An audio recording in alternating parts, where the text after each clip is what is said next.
There you go, Mary. You should be good to go. And I'm going to run and make sure that Nelson's webcam and everything is set up. Okay.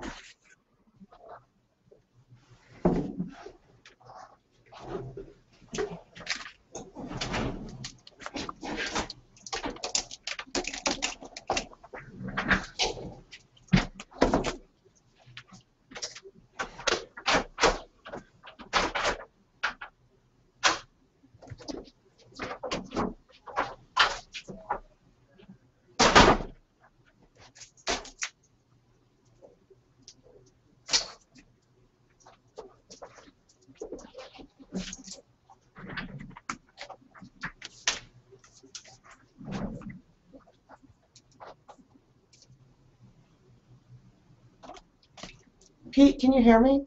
I can. Okay, I just wanted to do a quick audio.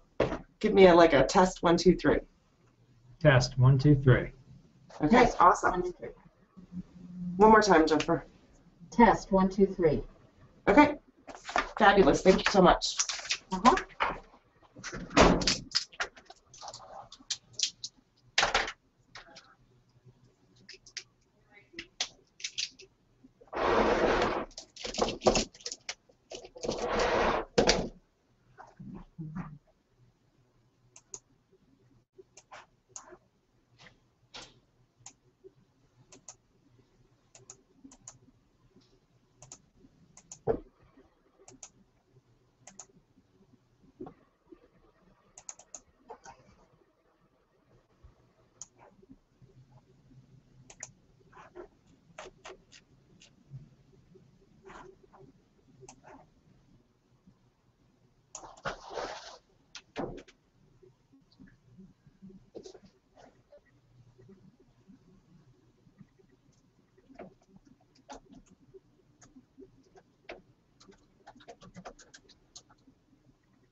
Hello, everyone.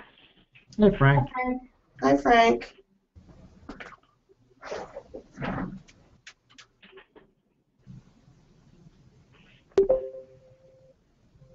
Oh, shut that off.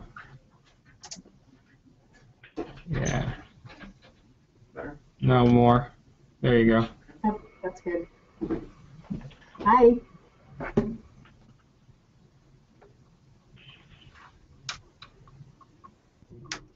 And Mary will have control over that camera. PowerPoint. Oh, over the PowerPoint. Does she have control over the camera? Do you have control over that camera, Mary? So Mary, can I work off? let me shut down my camera for a second, and then that will open up a spot for you. Okay. I'll shut down my camera.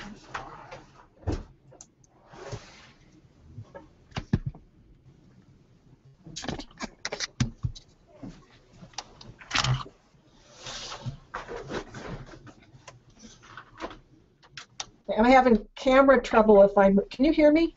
Yeah. Yes. Okay. Yes.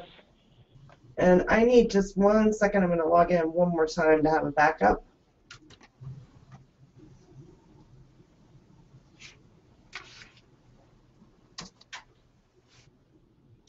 And so Wes said he would thought it would be best if I ran the PowerPoint.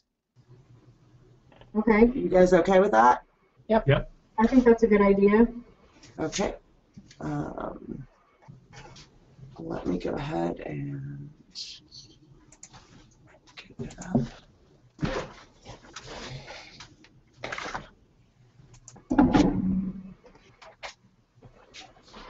Wes, were you coming back into my office? Yes, sir, I sure am. All right.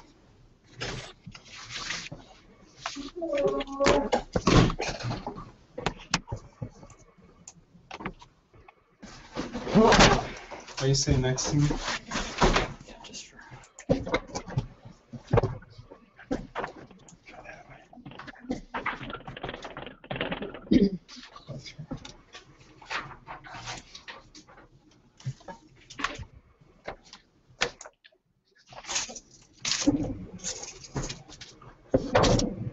Teresa, are you all set to record?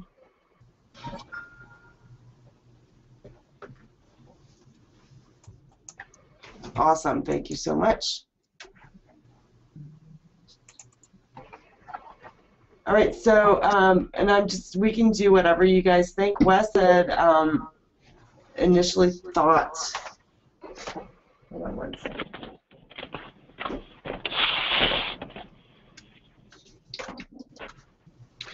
Is there a way I can mute my phone? I mean, so are we all gonna, when you record, are they gonna see us on camera, like right now, like when Liv gives the overview? So that's what I was going to bring up. We can leave it so that you guys are all on. We can leave it so that Liv is on during her session and then goes off and we move on through to you and Frank, and then you guys go off and then Jennifer and Pete come on, or we can leave you guys on.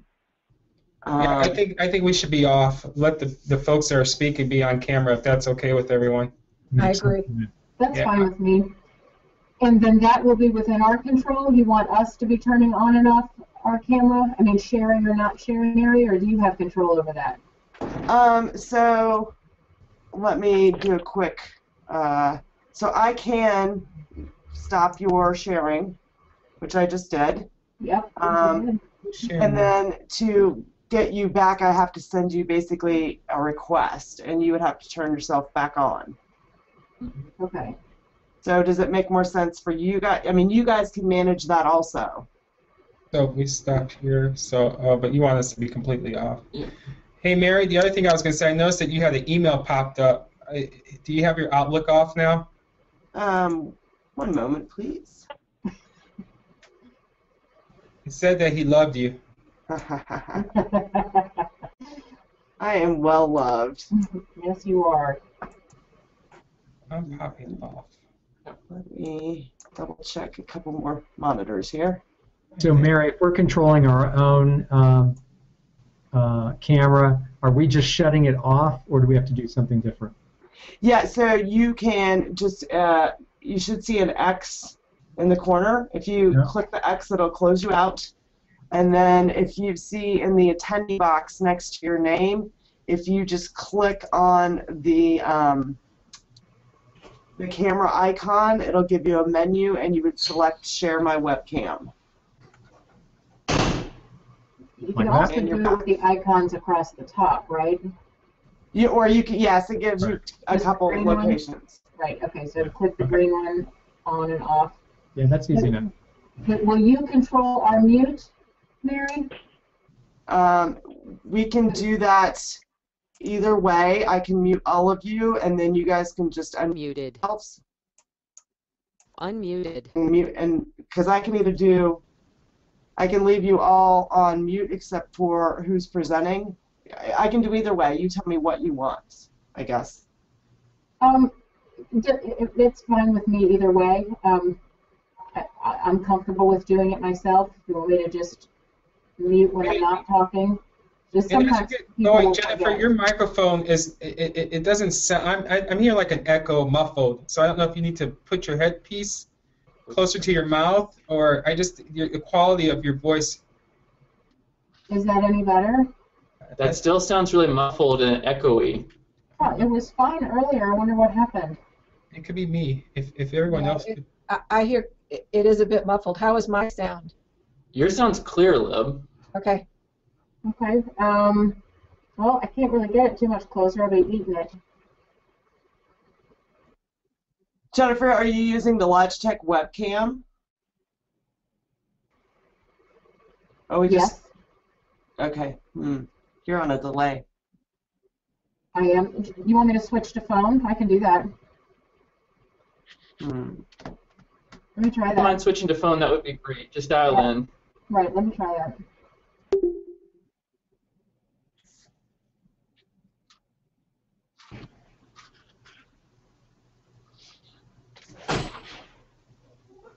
So, Mary, this is Frank. Are we going to just mute ourselves and share our webcam and on and off? Is that what we're doing? Are you comfortable with doing that, Frank? As far as I know, all I do is hit the little green icon and it shuts off. Hit it again and it turns on. I mean, to me, that seems pretty simple, unless I'm missing something. Okay, so you're off right now, but we can still hear you. No, I'm on. I'm on right And- now. Now you're, well, Okay, if I click it, I'm off. I mean, it's that simple. right, you also need to make sure you're muted appropriately. And if I hit the green. Yep, you're muted right now. Good job. And how's my sound, Mary? Is this better? Yes. Wes, do you agree?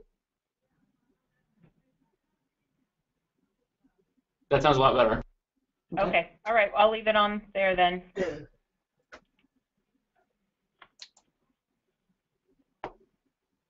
Okay. And I'm not sure where we settled in terms of sharing the screen. Are you going to be managing that, Mary?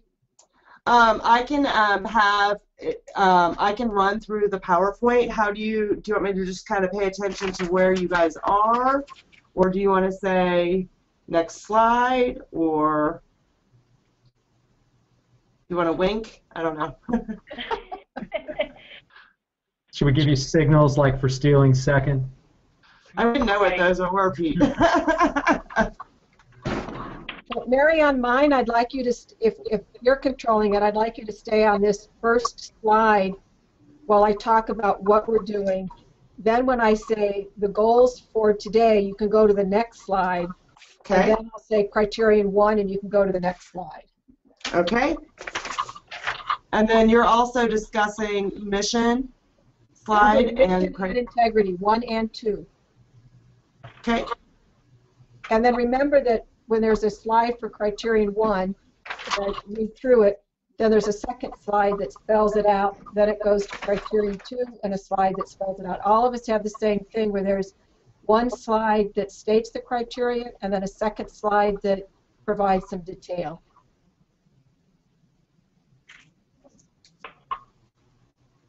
Okay. So if I get behind, do you guys just want to say, like, give me an indicator somehow, or how would you? We can just say next slide, please. Yeah. I've got to work. Okay. Works for me. And then, so just to run through, Lib, you're going to open and cover the criterion 1 and 2, and then Frank and Nelson will come on camera at criterion 3, and Lib, you will go off camera, and they'll be on for 2 slides, and then go off camera, and then Pete and Jennifer will come on for criterion 4, and then that's 2 slides, and then we're back at criterion 5 with Lib. Yes. All right.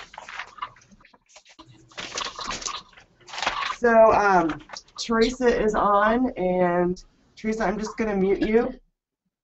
Muted. And then I believe she's ready to record. And I'm up and sharing the first slide. So if you guys are ready, I'm going to take that as they're ready.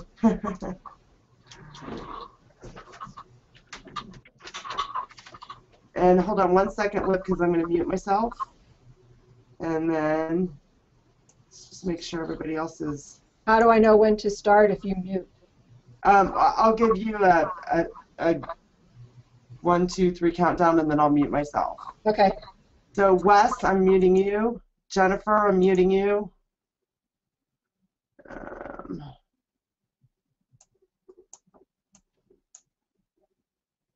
I'm just double checking all of our settings here. And Lib, when you are ready, I'm going to count down from 3, and then I'll mute myself, and we'll be good to go. And then you're advancing it to the next slide when I say goals. Is that correct? Yes, ma'am. Okay, thanks. And Teresa, if you want to go ahead and hit record if you have not yet. And counting down.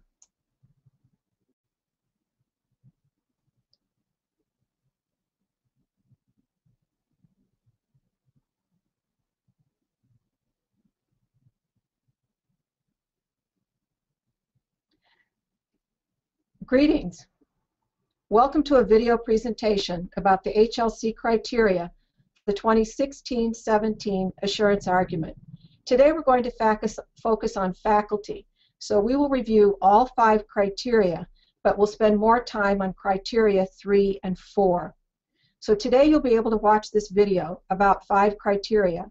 Then you'll have a chance to participate in forum discussions, and then finally we will conclude with the National Faculty Meeting. So the goals for today's presentation. We want to acquaint you with the new criteria so that you have a sense of what we are going to be addressing in the assurance argument. We want to know what matters to you as faculty. We hope that you'll have your antenna up as you listen to this video and as you participate in forum discussions to let us know what matters to you. Third, the steering committee that has been meeting needs information from you from your perspective. So as faculty, what are you seeing as important that the steering committee needs to consider? And then finally, we need your help in identifying evidence for the assurance argument. So whether you can provide us with evidence or you can direct us to evidence, the steering committee will be very interested in your input in the forum discussions and in the subcommittees for each of the criteria. So the first criteria has to do with mission, and it is stated by the Higher Learning Commission that the institution's mission is clear and articulated publicly, that it guides the institution's operations. The university does have a new mission, and it currently reads, Union Institute and University educates highly educated,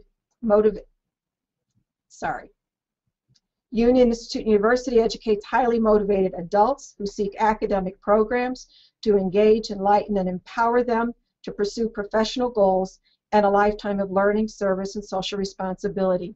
You'll see that the new mission statement reflects the previous vision statement that focused on engaging, enlightening, and empowering our students. The Higher Learning Commission wants to be sure that the mission guides our operations, and by this they mean academic programs, student support services, and enrollment, and that all are consistent with the mission. That we articulate our mission publicly. This is on the web, in our various publications, in our own research, and any time that we refer to the university, that we can refer also to our mission. It wants to be certain that we understand our relationship with society so that we have evidence that the university recognizes its role in a multicultural society. Finally, that the university demonstrates its commitment to the public good and engages with identified external constituencies and communities of interest. The second criterion has to do with integrity, and it refers specifically to the ethical and responsible conduct of the university. And it reads that the institution acts with integrity, its conduct is ethical and responsible. By that they mean, the next slide, that we operate with integrity. That covers financial, academic, personnel, and auxiliary functions. That we present ourselves clearly when it comes to our programs, our requirements, the cost to our students, and any accreditation that we have. That the Board of Trustees, as the primary governing body, makes decisions in the best interest of the institution. And that we are committed to freedom of expression and the pursuit of truth, both in teaching and in our research. And that we will, at this point, include our commitment to intellectual property.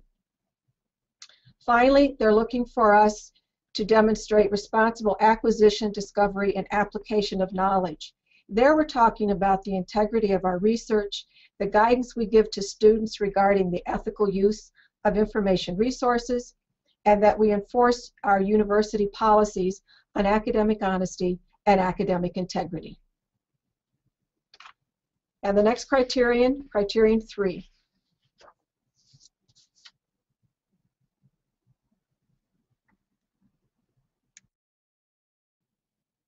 So can we have a commercial pause for a second there? I'm going to make sure Frank and I are on here. So Frank, can you hear me okay? Yes. All right, so what I'm thinking here, as we were talking yesterday, why don't you take the lead and start off with criterion 3, and then we'll engage in our Q&A session, the question and answer based on your PowerPoint slide that you created. And I'll just ask you questions around how do you think we're doing this from a faculty's perspective. And then you could lead to the charge. What charge do we have for our faculty with criterion 3? Okay. And Frank, if you well, could thank you. introduce yourself. Yep. My name is Frank Scala. I am with the Bachelor of Science program. I'm currently in Miami, and the majors that I work with are education and early childhood and child development, and I am the chair of all three. And I'm going to pause you right there. We're going to start all over, and I'll tell you why. Because you're not staring at the camera. I got to figure out how do we make sure that you stare at the camera and just look up, because that's important. Otherwise, it looks like you're staring away. Yeah, okay. I think that's I didn't better. realize that. Yeah. Go ahead. I'll look right at it. There you go. Perfect. And those beautiful eyes. Love it. Tell me when you want me to start over. Go ahead. Start over. Okay. Well, thank you. My name is Professor Frank Scala. I am the chair of education. I'm with the Bachelor of Science program, and I currently work in 3 programs: early childhood education, education majors, and child development. I am currently stationed in Miami, but our programs in early childhood are more national, and we're working towards building those. Today, Nelson and I are working on criterion 3. Criterion 3, as you see from the slide, is teaching and learning, quality, resources, and support. And the institution provides high-quality education wherever and however its offerings are delivered. Could I have the next slide, please?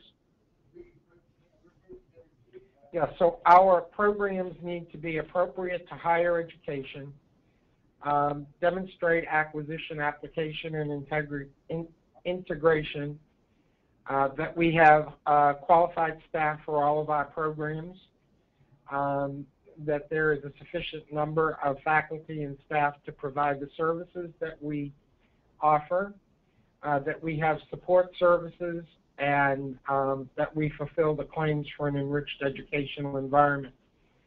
This last point is something that we will be stressing during this presentation as something that we're going to be talking about and asking faculty to help us define what that means. But what I did was I decided that in looking at teaching and learning, there were really 3 aspects of the criterion that that they really asked us to stress, and I'll go back to those, and that's the quality of the program, the resources provided to the programs, and the support provided to the programs. And I'm looking at it from the perspective that how does our mission help us move in that direction. So really what we're looking at is the quality of our programs in terms of supporting the engagement, enlightenment, and empowering of our students, the resources and support to allow us to provide a high-quality education. So that's kind of just a quick overview. Nelson, do you want to, just address? Yeah, Frank, I want you to, if you don't mind, from the perspective of a faculty member, there's one area that I want to make sure that we highlight clearly for the other faculty, and that is that we provide support wherever and however the program is offered. As a faculty member, can you share a little bit about how we are providing support wherever and however? What does that mean to you as you see this in the criteria? Sure. Yeah, from my perspective as a faculty member, when I look at the kind of support, number one, do we have the kinds of programs that, the kind of curriculum that we need to provide our programs in a way that allows us to offer those programs, whether it's in Florida, whether it's in Cincinnati. Do we have the same curriculum? Do we have the same resources? Do we have the same support? So when I hear the words, wherever and however, the wherever is in any of our centers. The however is whether or not it's a full online program. We have cohort programs in, at least at the bachelor's level, we have cohort programs with child development. We have cohort programs with criminal justice. When I think of the doctoral programs, I think of the residencies. So for me, it's really do we offer the same kinds of support to all of our programs? And I think the definition then of however and wherever has to apply to how is the program delivered and where is it delivered. And I think that there needs to be the consistency across all levels, and I see that being the definition of what we need to identify. I think it's going to be important when we have these conversations with the faculty at Union that we really talk about the wherever and however. That is, are we providing consistent support, and to define that support and define that support mechanism for all of our faculty, especially at our institution where we weigh heavily and have a large structure of affiliated adjunct faculty. How are we making sure that they are part of faculty governance, that they are part of the academic quality, that they are part of the curriculum development? We have a lot going on at Union, and we have a dispersed faculty throughout the country. I just want to make sure that we have an opportunity to engage conversation around that piece, especially as we are an institution that have faculty spread out throughout the country. So, thanks, Frank. Yep. Did you have another question? No, I think that's it for now. We'll pause there, and then I think one thing that's important that if we want, we could maybe identify, and you already mentioned this, and I know this will be all edited out, but make sure that we hit those topics in our forum discussion. So we'll make sure. Definitely. All right. I want to pause for a second. Liv, was there anything that you wanted to make sure we identified in that section that we want to make sure that we edit it back in, or that we hit the mark? Do you want to quickly give some feedback so we can help? Criterion 4? I think you're fine with what you have. You'll have plenty of opportunity to follow up with details in the forum discussion. If after this event you decide there's something you wish you'd emphasize, you can put that into the forum and ask people to address it. Okay, sounds good. All right. So, is there another slide on Criterion 3? Because I know, Liv, you said 2 on each, but my paper one said there was another one. I thought there was just this one extended for 3. Yeah, I think that was it. Yeah. Okay. So I'm going to take myself off of camera, and I'm going to mute myself. Okay, I'm doing the same.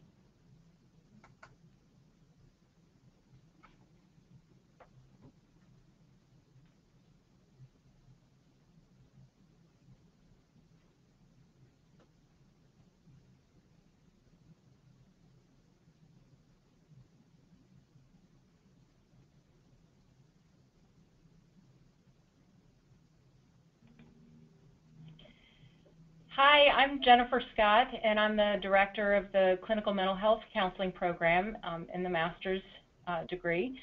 And I'm also teaching in the Clinical Mental Health Counseling Program, and I teach in the PsyD program. And I'm here with my co-chair, Pete Kakavari. Would you like to introduce yourself? Thanks, Jennifer. I'm Pete Kakavari. I am the National Dean for Undergraduate Programs here in Cincinnati. So Pete and I are going to be talking a little bit about Criterion 4 to introduce you to its components. The criterion is an extension of teaching and learning, but it's focusing on evaluation and improvement. It reads, the institution demonstrates responsibility for the quality of its educational programs, learning environments, and support services, and it evaluates their effectiveness for student learning through processes designed to promote continuous improvement. Although that's a mouthful, there are it can be broken down into three primary components. So the first component asks us to demonstrate responsibility for the quality of our education programs. So this is in such things as practicing regular program review. This is having a process and evidence for how we evaluate credits that we transcribe, or the policies that are involved in credits that we accept and transfer, so we assure the quality of those credits. It's also looking at things such as how do we structure prerequisites for courses? How do we ensure that the curriculum is sequential or it's integrated? How do we take responsibility for the rigor of our courses? Any expectations for student learning, and how do we communicate that, as well as providing students access to learning resources and support services, and also assuring the authority of our faculty qualifications. In this component, we're also looking at those programs that are required to maintain specialized accreditation. For example, our Bachelor's of Social Work program or our Clinical Mental Health program. Any of the programs that require additional accreditation, can we maintain those specialized accreditations? Also, do we evaluate the success of our graduates? What evidence do we have in the evaluation of our graduates? And what indicators do we deem are appropriate to our mission in doing that? The second component is demonstrating a commitment to educational achievement. So this is all about our ongoing assessment of learning outcomes. So not only do we have clearly stated goals about the learning outcomes at the university level as well as at the program level, but we also assess the achievement of those learning outcomes. So we not only say that we do it, but that we do it, and then that we use the information that we get from those assessments to then inform and improve our programs, and that the methods that we're using here reflect good practice. In the third component, it's very similar in terms of structure to the second component, but this is demonstrating a commitment to educational improvement. So whereas component B looked at ongoing assessment of learning outcomes, component C is focused on retention, persistence, and completion rates so that we can demonstrate continuous improvement for the university. It is structured in much the same way, where we want to have defined goals for student retention, persistence, and completion rates. We also want to be able to collect and analyze that information and use that information for continuous improvement, and that our methodologies reflect good practice. Okay, so let me talk a little bit about why this matters to faculty. Let's talk very broadly about the institution as learner. Right, we're familiar with faculty members wanting their students to be continuous learners, to be lifelong learners, and what the value is for that. Well, we just broaden that out to the institution at large. The institution also needs to be a continuous learner, a lifelong learner, and that's something that the Higher Learning Commission is really looking for. So these are, within Criterion 4, some of the ways that we can do that. So if you think about faculty as learners, right, we have, again, faculty want our students to learn, to and get what they need to be successful in their professional disciplines. So as faculty members, we want to know, how do we do our job better? How do we continually improve and become even better tomorrow than we are today? So criterion 4A looks at, as Jennifer mentioned, some things like program reviews, right? We get input from faculty about how the curriculum is working, how effective is it with students. You know, do we need to change out certain courses? Do we need to change from a capstone to a project? You know, whatever, based on your experience in the classroom actually interacting with students. You know, the course rigor, are the courses of sufficient rigor at the different levels, at the undergraduate, you know, 100 versus a 400, the undergraduate level versus the graduate level, and that sort of thing. We need faculty input and experience for that, and faculty get to learn more of that as they're going along. Obviously, faculty qualifications are important, and we want to have qualified faculty teaching our students in the classroom. And then finally, student learning resources, right? Student success and things like the Writing Center, the Math Center, and those sorts of things, the library, making sure that those things are available. So our faculty need to be familiar with those resources. All right. Let's talk about the difference between teaching and learning. Just because we're teaching doesn't mean that students are learning. So that's why HLC is so focused on assessment.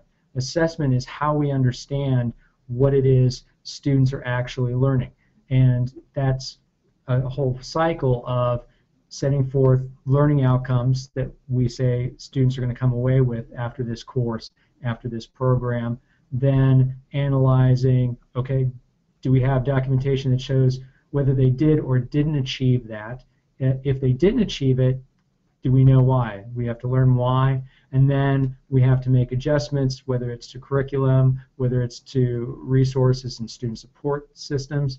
But we learn from that, we make changes, and then we reassess again. We take the measurement again, and we keep that cycle going as we try ever to improve. And finally, just in thinking about getting students to the goal of graduation. We all want students to complete our course and do well in that, but we also know that's just one step along the path. We really want them to complete the program. We want them to get their education, get their degree, and then go out and be successful in whatever endeavor they're going on to next. So we really want to be able to make sure that happens, whenever possible. I know as faculty members we want to be able to go to graduation, see our students celebrate that achievement, walk across the stage, see how happy they and their families are that they've accomplished this, and that's ultimately the goal of the faculty member and of the institution. So how do we make that happen?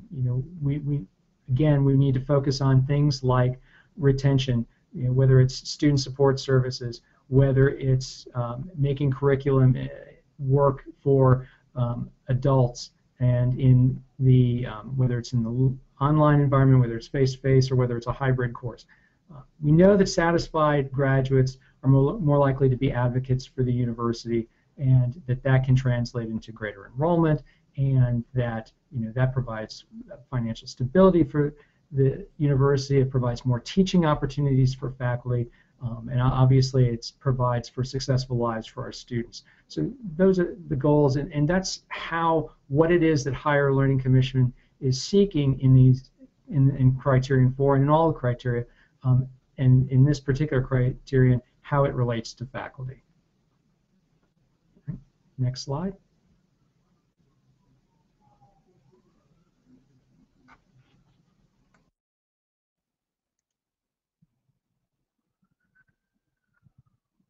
Criterion 5 is about resources, planning, and institutional effectiveness.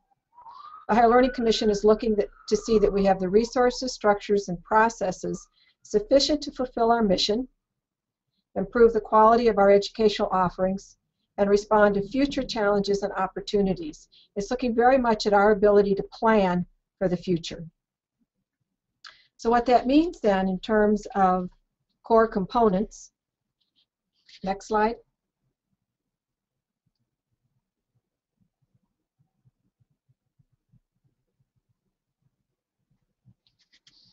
It's looking to see that we can support our current educational programs and plans for maintaining and strengthening quality in the future. This is talking about fiscal and human resources. We're looking now at the qualifications and the training of our faculty and our staff. It's looking for our ability to promote effective leadership and support collaborative processes. The focus in this second core component is very much on the Board of Trustees and faculty governance. So as we look at our faculty council, we look at ARC, UCRC, the various groups in which we have faculty responsible for governance and leadership here at the university. Third, that we are engaged in systematic and integrated planning. So in addition to having a strategic plan, they're looking at our ability to align our resources with our mission and our priorities, that we are linking assessment of student learning with operations and budgeting, and finally that our planning encompasses the entire university with an understanding of our current capacity and the impact of fluctuations that can occur from year to year. And then the fourth that deals with working systematically to improve our performance. They're looking for documentation and evidence of our performance, how we learn from the operations that we conduct, and how we are systematically improving our institutional effectiveness. So with those 5 criteria, we can conclude today's presentation. We invite you to participate in forum discussions.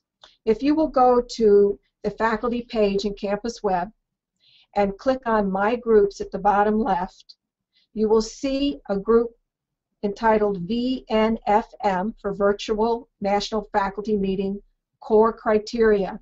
When you open that, in the left margin, you will see the option for discussions.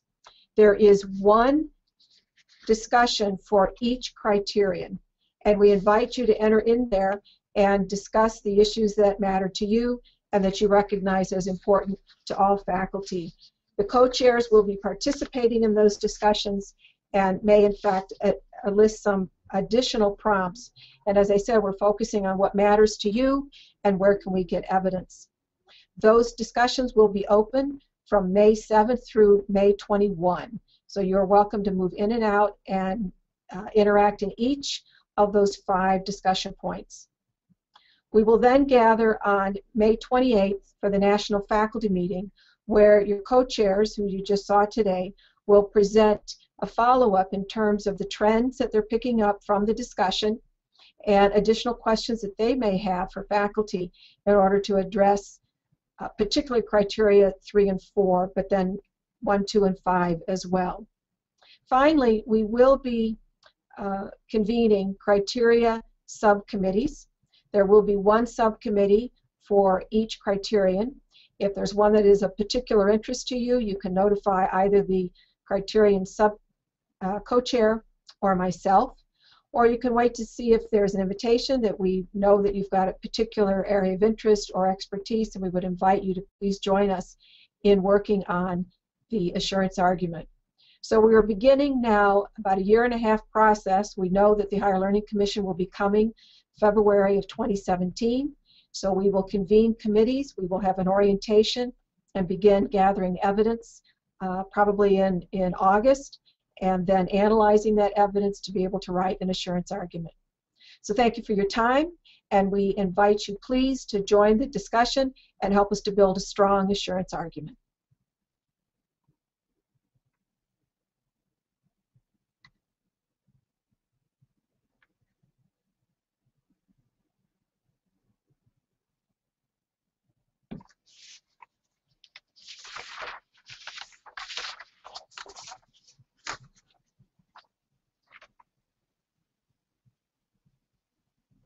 Will others get back on to chat? I think we're still recording. Do we want to stop the recording? Well, presumably Teresa will stop it after I said thanks. Okay. But she can definitely stop recording now.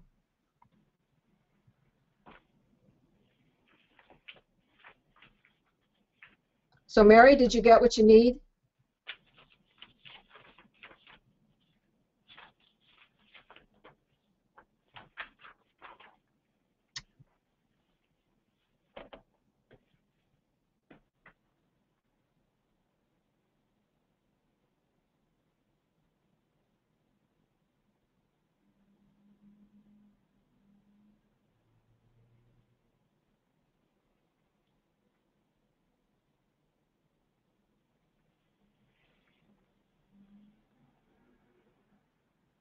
I think you're muted, Mary. Okay. Still can't hear you.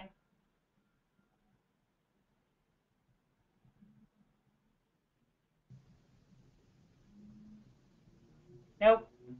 Sorry, I'm logged in twice. I was unmuted the wrong one. There you are. So I'm sorry, I was having a little soliloquy with myself. I'm confident Teresa got everything. She is up on the 3rd floor, so I will touch base with her. And it may take a few minutes to do all the editing and cleanup, but we'll coordinate with Wes and make sure we get that out for you guys.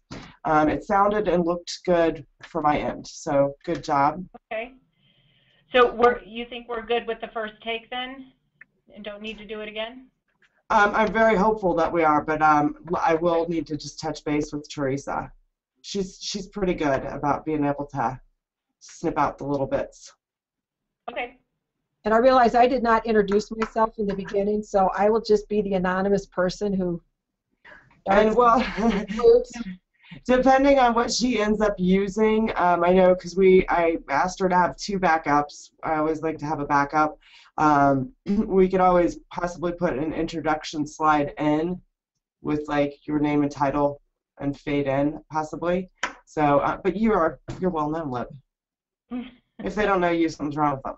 Yeah, then they'll just be curious and wonder who she is.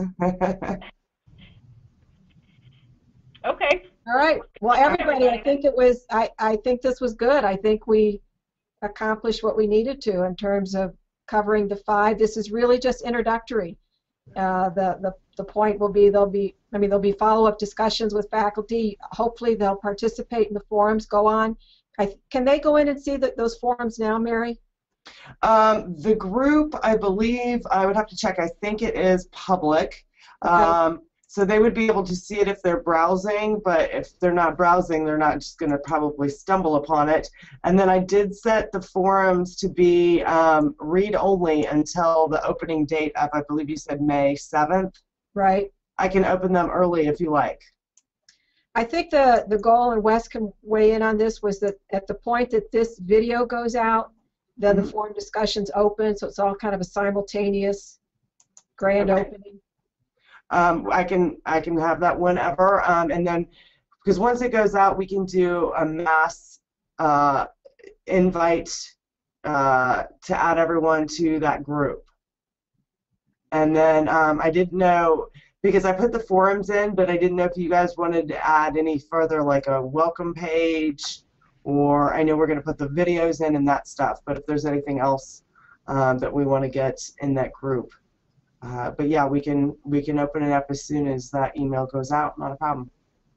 Mary, I'll probably connect with you and Julia. There are a couple of things that we have. We have some links in our assurance argument page we could put into this one so that people can actually open up the full criteria if they want to see it. Sure, no problem. So I'll follow up with you, and we'll be sure that's up and ready before the 7th. Okay. Hey, Lib, I have a question if I can. Sure. And the forum questions have already been written, because I know Nelson and I talked yesterday about the format of what some of the questions should be. So I guess I'm a little confused. We just, in building the group discussions, I asked Mary to